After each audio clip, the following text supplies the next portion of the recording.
बेलापुर गांव के किनारे एक जंगल था। उसी जंगल में एक डाकू ने अपना डेरा बना रखा था, जिसका नाम था भीमदत्त।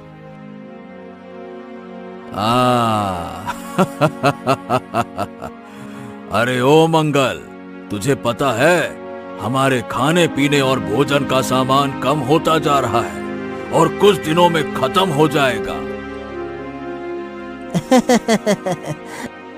सरदार, बहुत दिन हो गए हैं कोई बड़ा हाथ नहीं मारा है। मैं तो कहता हूँ चलो सरदार, आज गांव में बाजार का दिन भी है। ढेर सारा माल मिल जाएगा जिसे लूटकर कई महीनों तक आराम से खाएंगे। ऐसा क्या? तो चलो गांव की ओर चलते हैं। भीमदत्त अपने साथी डाकुओं को लेकर बेलापुर गांव के बाजार में घुस जाता है।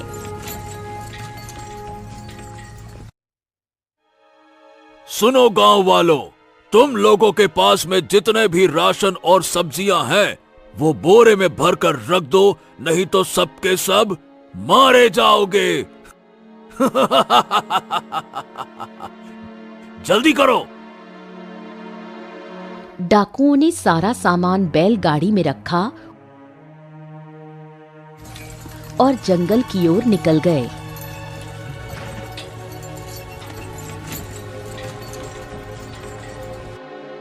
अरे पता नहीं इस अत्याचारी डाकू भीमदत्त से हमें कौन बचाएगा। इसका अत्याचार अब ज्यादा ही बढ़ गया है। हाँ भैया, तुम सही कह रहे हो।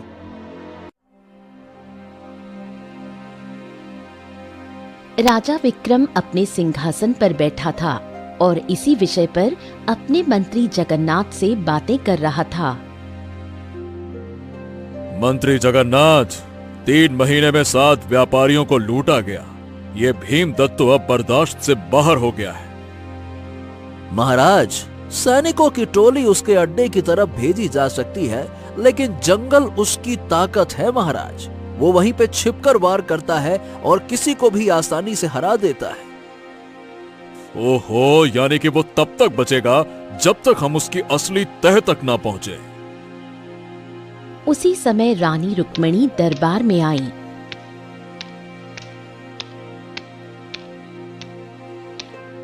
वो डाकू लगातार व्यापारियों को लूट रहा है और गांव में हमले करके लोगों की मेहनत और पसीने की कमाई को लूट रहा है। इससे हमारा राज्य कमजोर हो जाएगा स्वामी। रुक्मिणी, तुम्हारी बात तो बिल्कुल सही है, इसीलिए हम काफी चिंता में हैं। तभी उसी समय धवलपुर गांव से मुखिया हरिराम एक फरियाद लेकर दरबार में आया। महाराज, महाराज, हमारे गांव से एक नावरी मछुआरा पकड़ा गया है। कहा जा रहा है कि वो भीमदत्त से मिला हुआ है महाराज। अच्छा, किस आधार पर यह आरोप लगाया गया है उस मछुआरे पर? महाराज, एक सिपाही ने उसे जंगल के पास देखा था।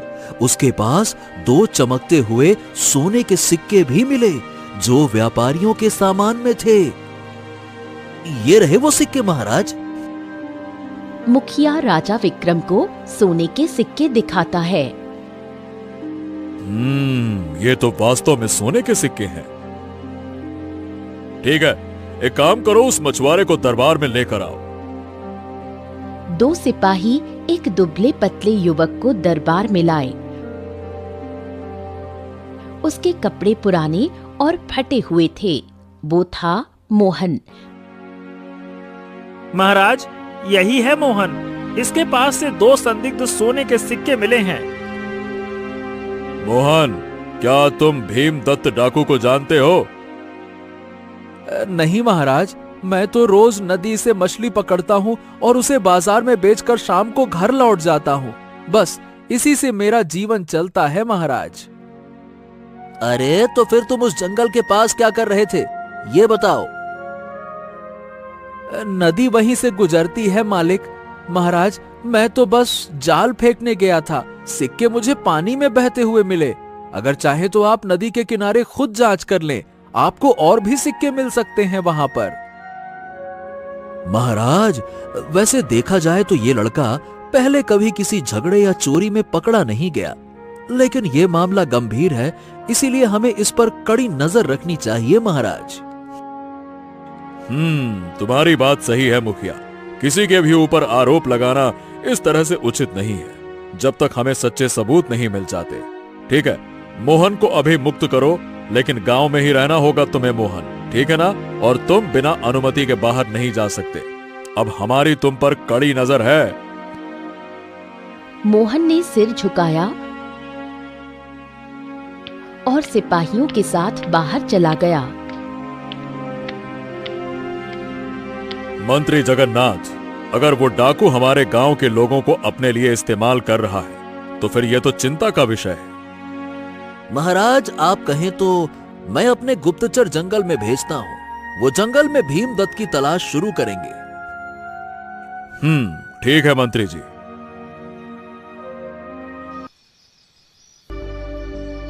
रात होते ही मंत्री जगन्नाथ ने 2 गुप्तचरों को जंगल की ओर भेज दिया।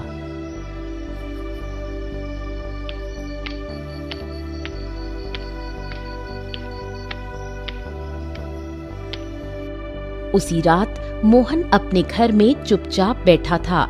उसकी बूढ़ी माँ पास की लकड़ी के चूल्हे पर खाना बना रही थी। बेटा, आज तू दरबार में गया था? हाँ माँ, मुझे सिपाही पकड़ के ले गए और बोल रहे थे कि मैं डाकुओं से मिला हुआ हूँ। बताओ भला। लेकिन उन्हें मेरे खिलाफ कोई सबूत नहीं मिला, इसीलिए उन्होंने मुझे छोड़ दिया। हमारे घर में तो कभी चोरी के पैसे नहीं आए। राजा को खुद आकर देखना चाहिए कि हम कैसे जीते हैं। दूसरी ओर मंत्री जगन्नाथ के भेजे गुप्तचर रात के अंधेरे में जंगल की ओर बढ़ रहे थे। अगर भीमदत्त इस इलाके में है तो उसका अड्डा जंगल में दक्षिणी घाटी में होगा। वहीं से सबसे ज्यादा लूट की घटनाएं हुई हैं। और वहां जाना आसान नहीं है। वो जंगल कटीली झाड़ियों और ऊबड़ खाबड़ चट्टानों से भरी है। गुप्तचर घाटी की तरफ बढ़े।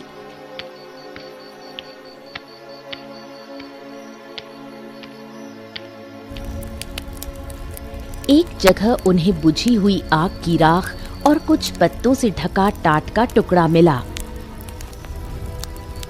ये तो हाल ही में जलाया गया है।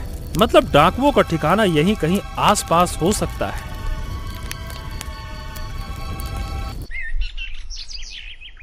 सुबह दरबार में ये बात पहुंच गई। महाराज, हमारे गुप्तचरों को जंगल में डाकुओं की उपस्थिति के कुछ संकेत मिले हैं। हम चाहें तो अपनी सेना भेज सकते हैं महाराज। नहीं नहीं नहीं नहीं नहीं, बिल्कुल नहीं मंत्री जी। पहले आप गुप्त रूप से सारी की सारी जानकारी जुटाइए। इस मामले में कोई भी निर्दोष नहीं फंसना चाहिए। हम जल्दबाजी में बिल्कुल फैसला नहीं करेंगे।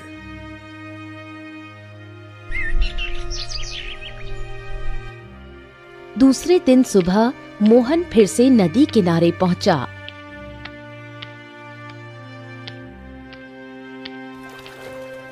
उसके हाथ में वही पुराना जाल था। तभी गांव के 2 लोग उसके पास आते हैं।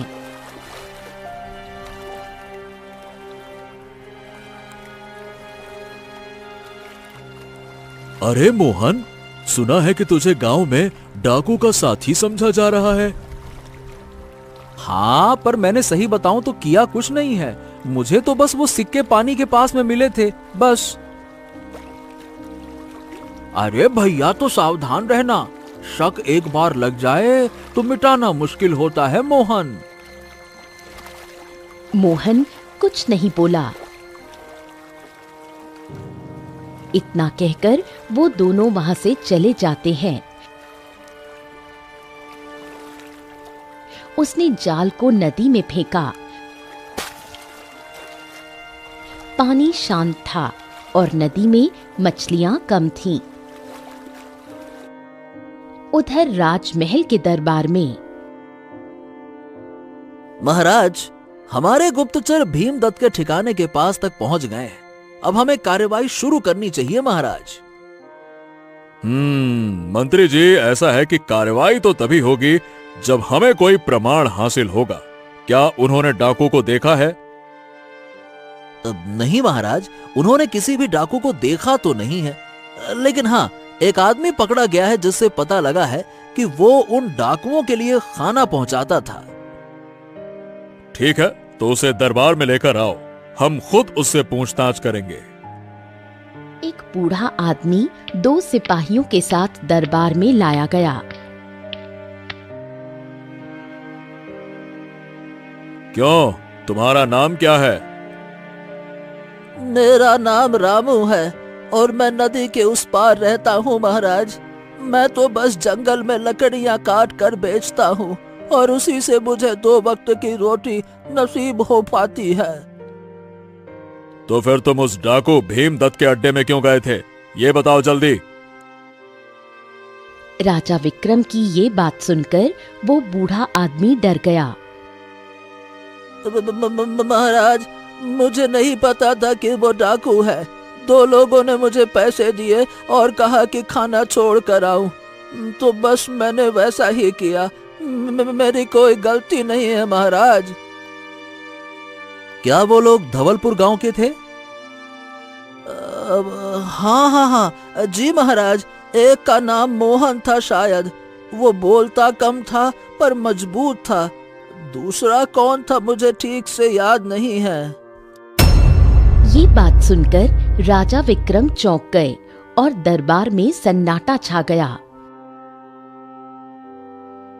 मंत्री जी, मोहन का नाम फिर से आया।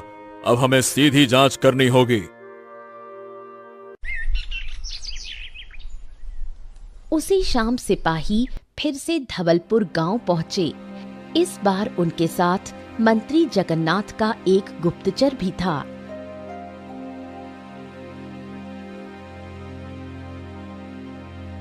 वो गांव के मुखिया से मिलते हैं। मुखिया जी, हमें मोहन से दोबारा पूछताछ करनी है। इस बार महाराज विक्रम का सीधा आदेश है। ठीक है सिपाही जी, लेकिन ध्यान रखना कि कोई अन्याय ना हो। गांव में शांति बनी रहनी चाहिए। मोहन को चौपाल पर लाया गया। उसके चारों ओर गांव वाले जमा हो गए। मोहन, रामू नाम के व्यक्ति ने बताया कि तुमने जंगल में डाकुओं तक खाना पहुंचाया है। क्या ये सही है? मैं किसी रामू को नहीं जानता और ना ही मैंने किसी को खाना दिया। मैं तो नदी से सीधा घर जाता हूँ। तुम्हारे पास से मिले सिक्के और अब ये बयान साफ है कि कुछ न कुछ संबंध तो है। अगर राजा विक्रम खुद पूछेंगे तो शायद बात स्पष्ट हो सके। एक काम करो, मोहन को राजधानी ले चलो।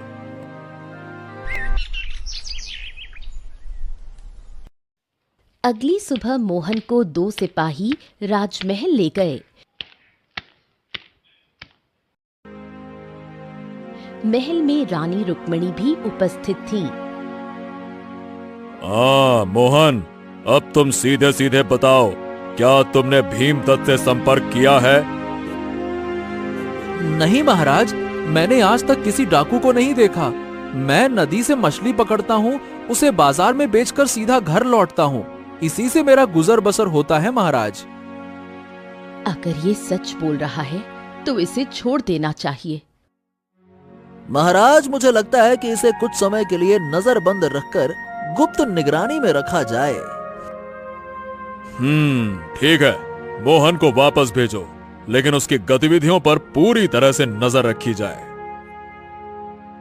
मोहन को गांव वापस भेज दिया गया।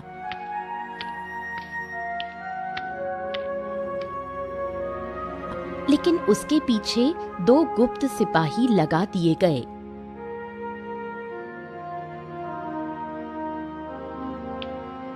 वो हर रोज उसकी गतिविधियों की रिपोर्ट महल भेजते थे।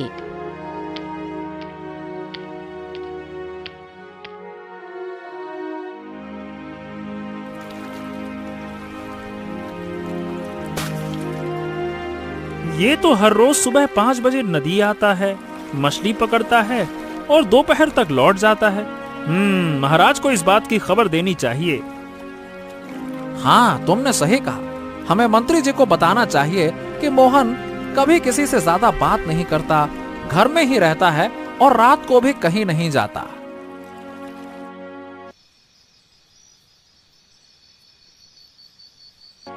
दोनों सिपाही राजमहल लौट गए।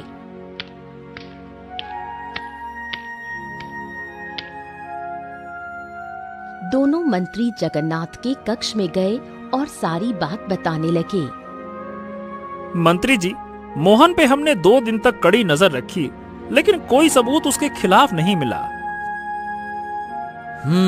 चलो ठीक है, मैं महाराज को इसके बारे में सूचना देता हूँ। तुम लोग भी जाओ और आराम करो। अगले दिन राज दरबार में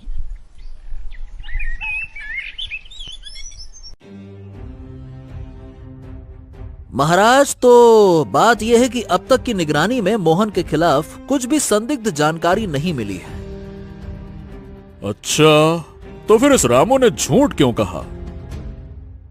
अब या तो रामू ने पहचानने में गलती की या फिर उसने कोई और नाम जानबूझकर लिया ताकि वो पकड़ा ना जाए।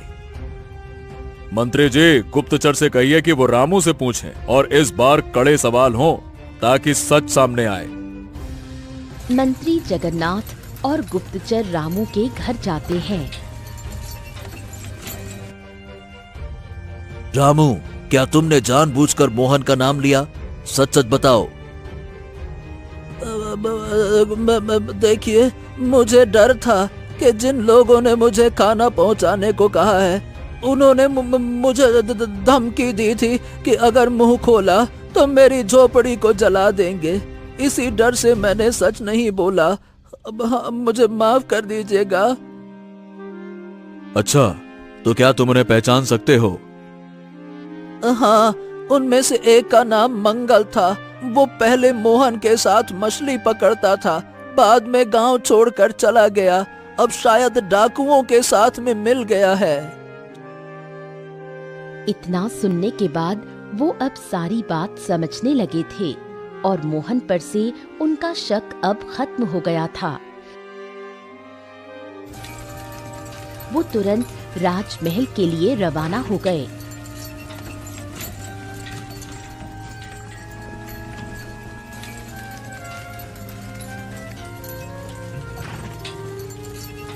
और राजा विक्रम को सारी बात बता दी।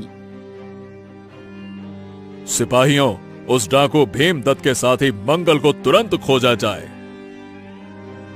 इतना सुनकर सिपाही तुरंत मोहन के गांव में चले गए और मुखिया से मंगल के बारे में पूछताछ करने लगे। मुखिया जी, मंगल इस गांव में कब तक था? 3 साल पहले तक। तब वो मोहन के साथ ही नदी में मछली पकड़ता था। फिर एक दिन पता नहीं उसके दिमाग में क्या आया और वो बिना बताए डाकुओं के साथ चला गया। अच्छा, क्या उसके किसी परिजन से संपर्क हो सकता है? हाँ, उसकी बूढ़ी मौसी निचले घाट में रहती है, वहीं से शायद कुछ पता चले। सिपाही और 2 गुप्तचर उसी शाम मौसी के घर पहुंचे।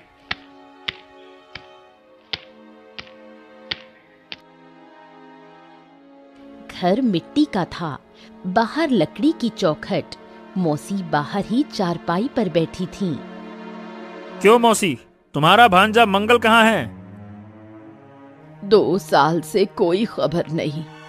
एक बार जंगल की तरफ से एक लड़का आया था, मंगल का दोस्त। कुछ सामान देकर वापस चला गया, जिसे मंगल ने मेरे लिए भेजा था। तब से उसका कुछ पता नहीं। वो लड़का कौन था मौसी? बेटा, मैंने उससे नाम नहीं पूछा, पर वो बोला था कि मंगल अब राजा से नहीं, जंगल से डरता है। गुप्तचरों को शक हुआ कि मंगल अब पूरी तरह डाकू बन चुका है और भीमदत्त के दल में है। उन्होंने राजमहल पहुंचकर राजा विक्रम को सारी बात बताई। महाराज, अब तक ये साफ है कि मोहन तो निर्दोष है और मंगल ही रामू को धमका रहा था, जो कि भीमदत्त से जुड़ चुका है। मोहन को दरबार में बुलाओ। हम उसके साथ न्याय करेंगे और मंगल की तलाश अब खुले रूप से शुरू की जाए। मोहन को फिर से सिपाही लेने आए, लेकिन इस बार उसकी गर्दन झुकी नहीं थी। अब वो गवाह नहीं बल्कि न्याय की दिशा में पहला प्रमाण था। सिपाही मोहन को लेकर राजमहल पहुंचे।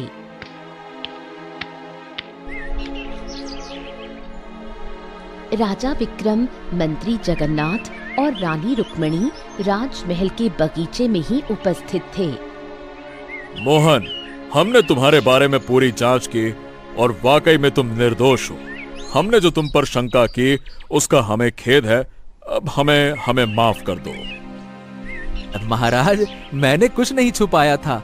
अब मैं केवल यही चाहता हूँ कि मंगल पकड़ा जाए। वो गांव के लिए भी खतरा है।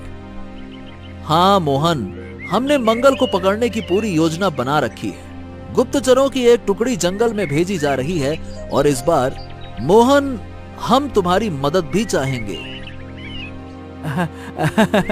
मैं तैयार हूँ महाराज, आप बस आज्ञा करिए। क्या करना होगा कहिए। तो ये बताओ मोहन कि तुम मंगल को पहले से जानते हो। अगर वो तुम्हें देखेगा तो शायद सतर्क नहीं होगा। हम चाहते हैं कि तुम उसके ठिकाने की पुष्टि करो, उसके बाद ही हम बाकी का काम करेंगे। अगर मेरी जानकारी से उसे पकड़ा जा सके तो ठीक है, मैं तैयार हूँ महाराज। मोहन को 2 सिपाही और एक गुप्तचर के साथ जंगल के पूर्वी हिस्से में भेजा गया, जहां मंगल के देखे जाने की सूचना थी। दोपहर होते होते वो उस घाटी के पास पहुंचे जहां जलधारा चट्टानों के बीच से बहती थी। इसी जगह पर मंगल को 2 बार देखा गया था। तभी गुप्तचर को पुरानी झोपड़ी दिखाई देती है। अरे मोहन, वो देखो, वहां एक झोपड़ी। ओह, लगता है कि मंगल का अड्डा मिल गया। चलो उस झोपड़ी के पास चलकर देखते हैं। चलो। मोहन ने सावधानी से आगे बढ़कर झोपड़ी को देखा। अंदर से हल्की आवाजें आ रही थीं, जैसे कोई खांस रहा हो।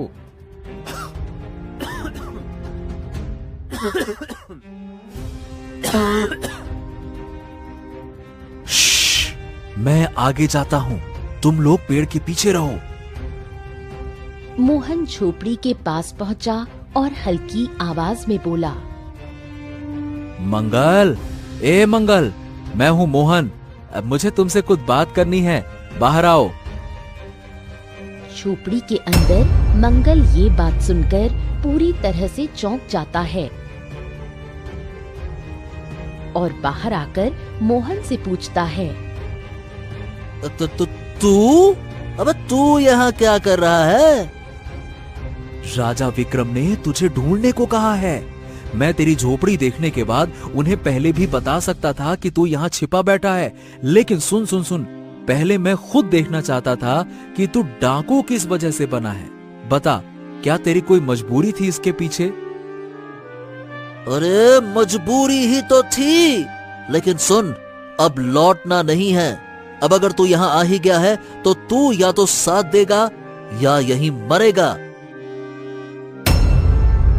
जैसे ही मंगल ने अपनी बंदूक उठाई, पीछे छिपे सिपाही सामने आ गए। हथियार डाल दो मंगल, तुम चारों तरफ से घिरे हुए हो। मंगल समझ गया कि अब लड़ने का कोई फायदा नहीं है। वो चारों तरफ से घेरा जा चुका है। उसे पकड़ लिया गया। डाकू मंगल को दरबार में लाया गया। मंगल, क्या तुम्हें अपनी सफाई में कुछ कहना है? महाराज, मैंने ही रामू को डराया, सिक्के मोहन के नाम डलवाए और भीमदत्त से संपर्क किया, पर डाकू मैं खुद बना, उसने नहीं बनाया। तभी मंत्री जगन्नाथ बोलता है, तुम्हारे खिलाफ पर्याप्त प्रमाण है मंगल, और राज्य के कानून के अनुसार तुम्हें दंड मिलेगा। लेकिन साथ ही हम जानना चाहते हैं कि भीमदत्त कहाँ है? भीमदत्त हर 2 हफ्ते में जगह बदलता है महाराज। उसका अगला ठिकाना भैरव घाटी हो सकता है। इसके बाद डाकू मंगल को कारागार में बंद किया गया और राजा विक्रम ने तुरंत सैनिक टुकड़ी को भैरव घाटी की ओर भेजा। सैनिकों के साथ 2 गुप्तचर थे जो पहले भी भीमदत्त के बारे में जानकारी जुटा चुके थे। उधर डाकू भीमदत्त रात के अंधेरे में अपने साथियों से बातें कर रहा था।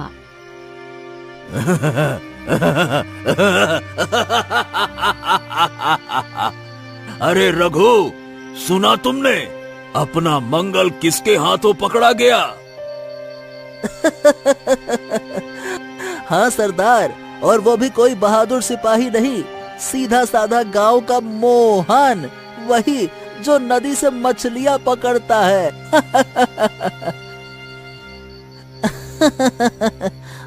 मंगल तो कह रहा था कि वो 100 आदमियों को अकेले पछाड़ सकता है। अब एक मोहन ने उसकी धोती गीली कर दी।